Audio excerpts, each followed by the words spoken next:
Igbo ndị ọma nwe mmadụ, ana m ekele unu, ana m asị unu n'ụbọchị nke tata na mmemme nke anyị nọ n'ime ya na-akpọ unu abụọlachi.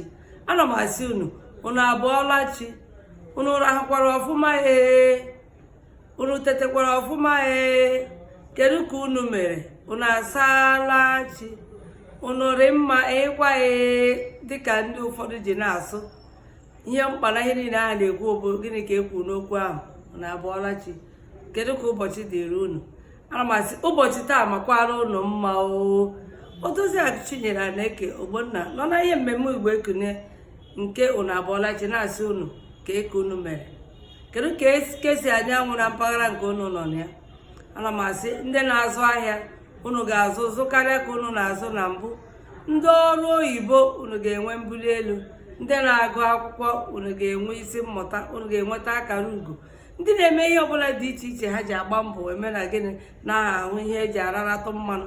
Ana m asị uru ka unu ga na-azụta. Ana m asị unu osebụrụ ụwa gọziere m unu.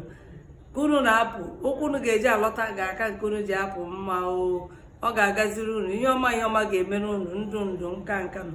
Igbo, ana m asị ndị nọ n'elu, ndị nọ n'ala, ndị nọ na mba ofesi, ndị nọ ebe dị iche iche, mpaghara ọbụla ị nọ, ụbọchị mara gị mma.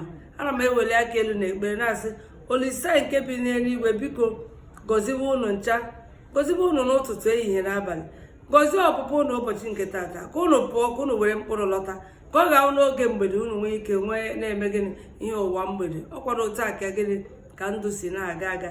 Ana m asị ya gaziere unu ihe ọbụla a ga-akpọ unu n'ụkwụ.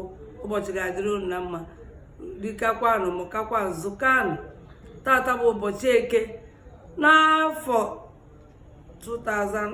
2023, ọnwa Mee, ọnwa nke ise. Ana m asị unu n'ụbọchị nke tata wụ ụbọchị 11 n'ime ọnwa. Ana m asị unu ya gaziere unu.